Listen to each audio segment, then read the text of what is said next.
Republican debate. This was a second chance for the American public to see all of the candidates. And there were some standouts, I must say. And yes. then I actually was very curious in how Michelle Bachmann and John Huntsman and some of these others would do the second time around. You know, the first time, they were all sizing each other up. And since then, you've had a lot of back and forth between the candidates, a lot of finger pointing and quibbling. So it'll be interesting to see, you know, how we emerge from this round and who stands out as the leader. You know, everybody wrote off Huntsman. But Huntsman came back. I loved his presentation of how he's going to create jobs.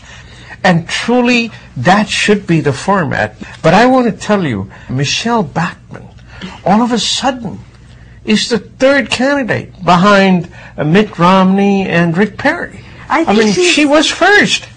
What happened? Well, she's in some sense like Sarah Palin in that she riles up the base and she's emphatic and she's passionate, but I think she registers and she resonates only with a certain part of the Republican Party. Yeah. Those who are more mainstream probably don't identify with much of her ideologies, and I think that's the problem, is that she's a very ideological person, and in some ways those in the center don't embrace her as well as they can. Mitt Romney, who seems to be less of an inciting figure that way, and also John Huntsman, who seems to be a bit more centrist versus everyone else in the running. But you have to look at it this way. Rick Perry, governor of one of the largest states. You got Mitt Romney, who's been a governor of Massachusetts, has run Bain Capital, and then you got Huntsman, family business, big family business, and of course he's been a governor as well. When you keep three of them and you see Michelle Bachmann, after all, she's only been a member of Congress, and of course she's a lawyer. Now, qualification-wise, we were not so wise the last time. Let's face it. The hope and the change you can believe in worked for all of us, you know, muddied the waters, and we just went along with the hope and the change, and it did not work. Well, I think hope real and things change, need to work. Hope and change ultimately can only happen when you have compromise and bipartisan leadership driving that change. What happened to President Obama? Certainly this has been a very tough week for him with the new jobs numbers that came out. Nothing so far seems to be in his favor.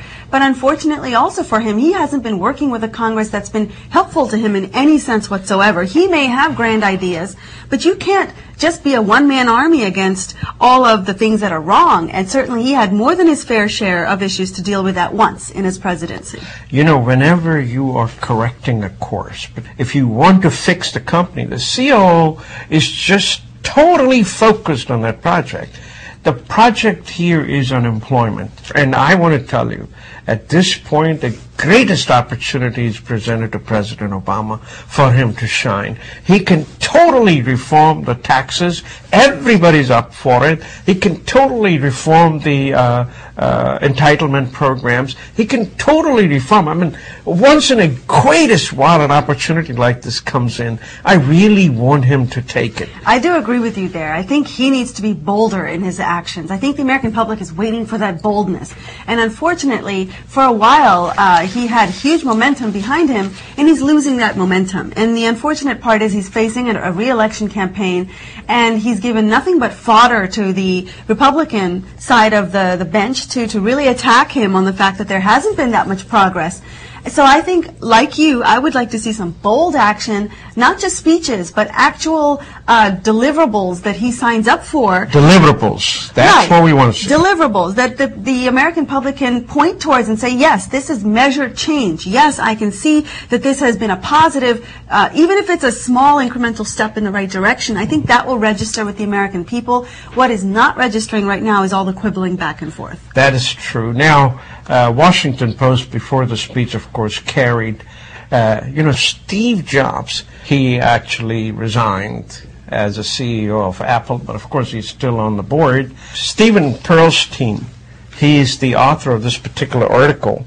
He's saying Steve Jobs was innovative, authoritative, introduce things, and he couldn't care less if anybody liked him. And he did not care to compete nickel and dimes with his competitors. He thought big. He changed the course, how you hear music. The lesson for Obama is that if you spend your time and energy worrying about losing the White House, you'll probably lose the White House. Because he's saying Steve Jobs never worried about that. You know, he was never concerned about losing his job because he has lost once. And number two, Steve Jobs actually knew that he was going to die. There's nothing more you can lose than your life. So understand the phenomena. Don't worry about losing the White House, because if you go worry about losing White House, you'll never take a bold step. So he wants him to move away from that. He's also saying Steve Jobs was not a programmer, did not understand marketing, but what he was a master designer. You know what? President Obama has an opportunity here to be a master designer, and he asked him at that time to go ahead, change the government. You know, whatever programs the government is doing, 50% cut them off. 50%, you know.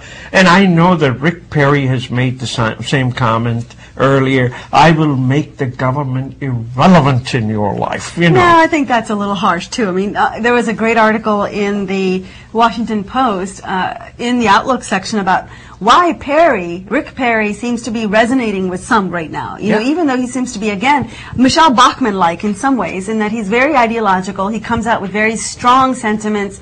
But in some ways, because people are so frustrated and they're feeling the impacts of this recession now the second time around, that ideological stance of Rick Perry seems to be actually favoring him right now, even though the reality is a lot of what Rick Perry's saying is either not accurate, or in some ways, he's misrepresenting some facts to say, yes, you know, I have created X many jobs. You look under the covers and you realize, you know, his facts. Oh, there's going to be hit jobs. There's a lot of hit jobs being done on Perry, hit jobs being done on Mitt Romney. I mean, I give you, for example, in last Monday's paper in Washington Post, front page, supposed to be news. But under the guise of the news, they destroy Mitt Romney. And I bet you the two reporters who wrote that story have never been in business, don't understand how private equity works, but they believe that it's private equity, so that means he's bad. Well, you also have to be careful with ideology. This article makes a great point in that he's saying, in some ways, Rick Perry's trying to be like Reagan. You remember Reagan back in the 1980s. We had a different kind of atmosphere here. We were still in a Cold War with Russia, and there was a fear in the country about our national defense.